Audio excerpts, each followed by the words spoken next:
Okay, the program is still Dawn Train, and we apologize for the little mix-up there. So let's quickly go on with our headlines for today. The first one we have coming from the Punch newspaper reads, Ministerial Portfolios, Oil Workers Demand Results as Tinubu heads Petroleum Ministry. Ministerial Portfolios, Oil Workers Demand Results as Tinubu heads Petroleum Ministry. That is coming from the Punch. We'll go on to the next headline, still from the Punch, and this reads, Naira rebounds, trades 850 Naira per dollar at parallel market. Naira rebounds, trades 850 Naira per dollar at parallel market. That is coming from the Punch. Moving on now to another headline, panic in Ibadan communities as Mogaji seals 200 houses. Panic in Ibadan communities as Mogaji seals 200 houses. That's that for the Punch newspaper. We'll just run through because of time. The next one is coming from the Vanguard and reads, Wike Umahi Edunget FCT Works Finance Ministries. Wike Umahi Edunget FCT Works Finance Ministries. That is coming from the Vanguard newspaper. Then the next one, still from the Vanguard, fee hike, parents, students wait on government for reversal of policy. Fee hike, parents, students wait on government for reversal of policy. Another headline from the Vanguard reads, Sanusi to Nigerians, don't allow president, governors intimidate you. Sanusi to Nigerians, don't allow president, governors intimidate you. We'll move on still from the Vanguard. We'll have killing of soldiers. Lagbaja versus troops in Niger, says insurgents must be rooted out. Killing of soldiers, Lagbaja versus troops in Niger, says insurgents must be rooted out. Then we'll move on. That's that for the Vanguard newspaper. All right. We will treat these ones, and then we'll move on to because we'll have headlines coming from the Guardian and Nation newspaper. So let's take a look at the Punch, the headlines we've read out now from the Punch and the Vanguard newspaper. Okay, our number is going to be displayed right now on your screen. Do call us. As you do so, turn down the volume on your set. Let's have a proper conversation. You're free to talk about any of the headlines we have mentioned so far. So my interest now, I know that a lot of persons would talk about the ministerial list, the portfolio, but I'm interested in the fact that the Naira has appreciated a bit. We know that it hasn't done much. We expect it to appreciate some more, but this is a step in the right direction. We're already having 850 Naira per dollar as against 910, 130 Naira, and we just hope it's going to appreciate some more. Well, if NNPCL continues with this policy of the swap, it will appreciate more. Because they are, what brings it down is the demand for it, and people are, the marketers, the petroleum marketers needed dollars to buy abroad. So NNPCL has to come in to do some kind of arrangement so that they could get the fuel without necessarily paying cash, dollars and all that, and that's what has reduced. What has reduced the demand on the dollar and making the Naira to appreciate. We just hope it continues, because that will actually affect a lot of things, and the fact that most persons do not even have enough, the economy is biting, it will help actually when the Naira appreciates against the dollar. Okay, now this headline on ministerial portfolios, oil workers demanding results as Tinubu heads Petroleum Ministry. You know that the last administration we had President Buhari heading that ministry, and it is playing out again. Well, the Petroleum Ministry is the largest or the highest foreign exchange earner for Nigeria. And the president wants to be in charge of that. During the military era, that portfolio was there was Irwan Lukman, who was a petroleum minister for almost 12 or 15 years. For every military government that came, he was the minister. Before they gave it to Town David West. After they gave it to Town David West, there was this unspoken agreement, unwritten agreement that the petroleum ministry should be given to somebody from the South. So, Obasanjo did the same thing. Yaradua, Goodluck Jonathan, the minister always came from the south, where the oil was coming from.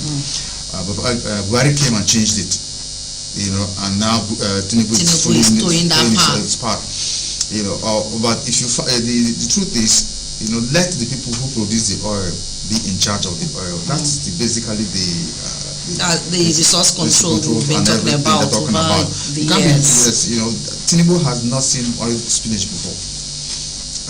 I mean, he hasn't gone to Rumekwe or to Akola or any of those places and seen. So what is he in charge for? I hope it won't be a precedent that anyone that gets in there as president would, this one that one person has done that, another person has come up to run that ministry. I just hope it won't be a precedent, or he will just be in charge because the Minister of State might just be the one to do the work. The Minister of State is answerable to him. So, he shouldn't be in charge of that. He's the president, why take up another portfolio? Give it to a competent person from the south. It doesn't matter whether it's from Akwa Ibom, Edo State, Cross River State, wherever. But give it to somebody competent enough to handle that ministry, and let the people feel a sense of belonging that their person is in charge. Okay, now from the Vanguard, we saw the headline there: Wike Umahi Edunget FCT works finance ministries. What do you make out of this? When the list, the portfolios were made public yesterday, a lot of persons started talking different quarters. We expected him to have been given works minister because of what he did here. But we also know that Umahi, we from reports we gathered, of course, from on the news, we know that Umahi did a lot in Ebonyi State. So for Umahi getting that portfolio, some say, okay, it's okay, he did a lot in Ebonyi State, so let him handle that. Wike is going to FCT. What do you actually make out of it? Well, I was in Abakaliki about 3 months ago. I saw what Umahi did. That I live in Port Harcourt, so I can tell who did more. But that's notwithstanding. Umahi is a good candidate, for the position for the works. But Wike handling FCT there's the politics behind that. You understand? That's what everyone is there's a saying. As a political animal, as people, as observers, you say, why would you give him that kind of position? Basically, that is people are trying to preempt. If the court says we are going to have this court says there should be a rerun, for example, the court says there should be a rerun, and then the 25% is FCT is important. Tinubu wants to have that FCT 25%. We also can't tell. We can't tell. These are just speculations. We're just. You have to prepare ahead. These are mere speculations. Yes, speculations actually, but you have to prepare ahead. You don't want to be caught. Tinubu is a politician. He has been for a long time. And then he's also a businessman. And so, you don't wait for the rain to come before you buy your umbrella. You buy your umbrella ahead of time. So that if the rain comes, you're prepared. If the rain doesn't come and sand comes, we still, there'll be So I think, and that's what most people think too. Wike has the assignment of, the yeoman job. You stay here. In case they do not, if they cancel this election and says there should be a rerun, your responsibility is to deliver FCT for me. Thereafter, I give you the petroleum or another ministry. But I'm going to hold. You are not Tinubu, so you can't. I'm talking. You can't tell. You do not know. Sorry, sister. If you watch what happened in River State and everything is quid pro quo. You do this for me, I do this for you. That's what politics is. But that's okay. I thought you wanted to say that's what's been happening in River State because it's no. That's politically. It's quid pro quo. You do this for me, I do this for you. So what are you bringing to the table? You need a strong man. You need a man who can score the goals. It doesn't matter how much it takes you to buy him. If you really want to win this competition, you want to win this tournament, and Wike is known to deliver. under the harshest conditions. You know, he has been whatever it would take to deliver. Just go ahead and deliver. Under Buhari, he won Amechi back to back. Amechi was the minister, he had all the soldiers, he had everything. 2019, all the time he was winning him. You're talking about Amechi being minister. One of the time Amechi was here as governor and had to hand over. Amechi didn't even win governorship. He couldn't win the governorship, you know. Wike won him. So, and then right at the last election, Wike still, won him and handed over to who he wanted to and left. So, whether you like him or not, he has a winning formula. He's a political wizard. Yes, he has a winning formula. So you need such a person in FCT in case the court says you guys need to go for a rerun. Okay, and let's display our number on the screen. Please do call us and be part of this conversation. Now, we also noticed that the Ministry of Niger Delta Affairs appears to have been scrapped. We don't know, but it was not on the ministerial list. Maybe the ones that are yet to be allocated portfolios, know that just 45 portfolios were made public. The other 3 are still being scrutinized by the security agencies for petitions here and there. I don't know, but we'll just keep our fingers crossed and see how it will go concerning the Niger Delta Ministry. They are waiting for me. My name is on the list. No, that will make the work easier for me. I'll be very happy. Truly, I will be happy. I truly will be happy. But I'm looking at it that we have so many of we have the ministers themselves. We have the supervising ministers. That's the Minister of State. That is going to increase governance. That's going to increase the cost of governance. We've been talking, people have been talking that the president should try as much as possible. Because before now, these ministries were run. And we didn't have a ministers of state. But now we have them. We're not considering the cost in as much as people have been calling for reduction in cost of governance. We didn't have them before now. We already have them. We have them Buhari's time. And it doesn't look like that portfolio is going to be scrapped anytime soon. It's not going to be scrapped because there are more and more people to be settled. The late Professor Kimsi Koko from Uniport says politics. What is politics? Politics is a game of who gets what, when, how, and where. So that's what politics is all about. Who gets what? So what are we sharing? We are sharing $1 million. Okay, this $1 million. How much do I get from this? That's what politics is. When are you going to give me? Now how does it come? Is it going to come through a contract or through an appointment? But there has to be a settlement. So there has to be settlement. So you see, this is how you're going to get it. So that's what politics is all about. It's a game of settlement in Nigeria, all over the world. It's just that we do it the good way. So these guys have worked. When politics said, the guys that have worked. These guys have worked. And you have to bring them made sacrifices. Somehow. They made sacrifices. They spent money. The last election, some people spent so much money because the central bank seized all the naira. Guys mobilized their dollars, to prosecute the election. So they need to be compensated. So whatever you're saying, whatever we are saying, is different from what they're going to talk about in Asorok. Because when they sit down, they have the list of the people who perform, the people that spent money, and they say, you have not settled this guy. This one is still waiting in the background. What do we give this one? Of course, there are a lot of appointments in the federal government to come. So if you're watching the program, please, if you want to call, our number is out there. You can just call, and then we talk. It's interesting to be a Nigerian. Very, very interesting. So let's discuss. All right, let's go to the Guardian. We do have a call there.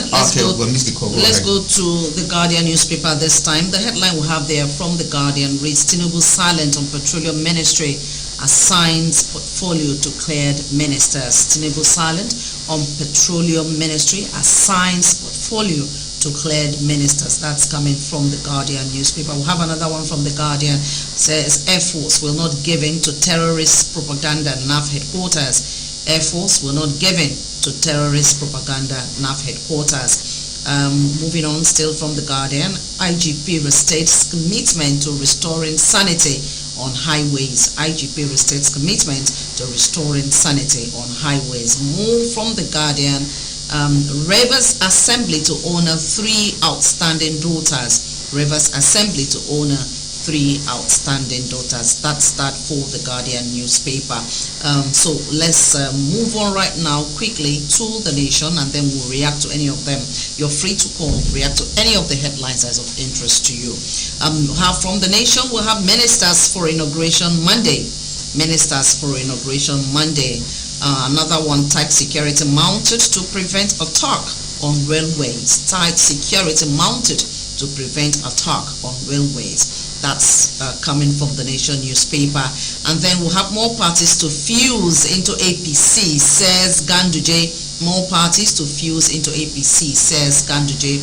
Then the last one from the Nation, terror attacks. Army deploys more equipment to Niger. So let's hear from this person calling. Hello? Okay, we missed that call. All right, so that's the last headline for today. And then from the Nation newspaper, terror attacks, Army deploys more equipment in Niger. So react to any of them, you're free. Okay, so, I don't know, I've said it severally on this program, that we seem to be fighting terrorism or even crime in this country with the same old method. You need technology. There are basically two ways of fighting crime. The first way is the punitive method. If you look for somebody commits a crime, you look for him, you arrest him, then you punish him for the crime. Then there are the second way, which is the preventive method. You try to create the conditions that will make it difficult for people to commit crime. And I think we need to take a look at the preventive method a lot in this country. If you go to slaughter, for example, in night, it's dark. So you are creating the conditions for criminally minded persons to take advantage of that darkness to commit all kinds of crime. And then there are no CCTVs. I heard recently that someone said that they noticed police presence there at night. Yes, some days back. That they noticed police presence, and I liked that. I was happy about that. So, the police have always been there. At night? Yes. At night? Yes, most of the nights, maybe up to 10 p.m. you see them. But their policing is not very effective. Because the rate of crime perpetrated there is unimaginable. Yes, they just gather around the roundabout. So I know they are there during the day. Anything happening towards the bridge, it's not their business. You understand? Towards the bridge on your own. The place is dark. They too need to survive. They need to, to be alive to do their job. Right, so working under that darkness, you don't know where the bullet is going to come from. You don't know where somebody's going to stab you from, all those kind of things. So they stay back. They move away from that area and stay around the roundabout. So the moment you move away from the roundabout, you're on your own. Wow, I didn't even know they stay there at night at all. I'm sure of daytime you see them there, but we know that bridge area, as you said, whether day, at least when we pass it during the day, we don't even see them there. Their spot is just the roundabout during the day. Yes. But if they are even there at night, I haven't noticed. I haven't taken note. Maybe I'll do so. No, they are there. Okay. And I'm sure that's one of the problems we have when we talk about security in this country. When we look at it from the angle you are taking it from, saying that we have been doing it the same old way. I know that our military personnel go on trainings outside the country from time to time. But this Nigerianness, I'm thinking that could just be the problem. Okay, look at what happened in Niger State with the NAV helicopter being shut down. I'm thinking that it's not like they do not know what to do. It's not like they are not intelligent enough. It's not that they don't come up with security measures. But Nigeria as a nation has a problem. We have a problem with allowing the right things to be. And so that could just be the issue when they want to. You hear some persons telling you, please stand down on that. Stand down on that. Otherwise, these persons know the right things to do. They go on trainings. At least I know a couple of them. They go on trainings. They come back. But you cannot, because the environment is not making it easy for you. You cannot put to work what you have acquired. That is something about Nigeria. Nigerians are about the smartest people on planet Earth. How do you know that? Outside this country, Nigerians excel. Nigerian students go out there, they get first class, they do all that kind of thing, they excel. But when they're back in their country, they are not able to do that. So the sad story about Nigeria is, God kind of put very smart people in one country, and then the system brings up some very dull people to rule over the smart people. So they do not allow you bring your smartness to play. You don't have the environment at all. It's quite heartbreaking, truly. That's Africa for you. They say in Africa, if you have a first class, you become a lecturer. If you have a second class, you work in the bank. You have a third class, you become a teacher. And then, if you have a pass, you join the politics. So the people who will come up, people who make the decisions, for everybody now, are those people who are zero when it comes to smartness. They are zero when it comes to smartness. Okay, our time is up, but let's look at the fact that Rivers Assembly is to honor 3 outstanding daughters. I want to talk about this. I like the fact that we are beginning to honor, to recognize our own people who excel. Our own people were beginning to recognize hard work, because I've always been against celebrating nudity. You do not celebrate someone because the person has gone there, joined one reality show and is exposing every part of the body, and then you honor that person. And then some of them are excelling educationally. Nobody says anything. So this one is commendable, truly. It's very, very commendable, especially for the Wakama lady, the basketball coach, the first female coach that's taken them out and they won. So congratulations to her. All right, that's how much time will allow us to run the program Don't Train for today. We apologize for that little hitch we had at the beginning of the program. Sure, that's why we're not able to talk with you. The phone is ringing, but our apologies. Let's do this tomorrow, God willing. Gogo would say, be happy. Always. Okay, thank you so much for watching. Amutuna here as winner. Good morning.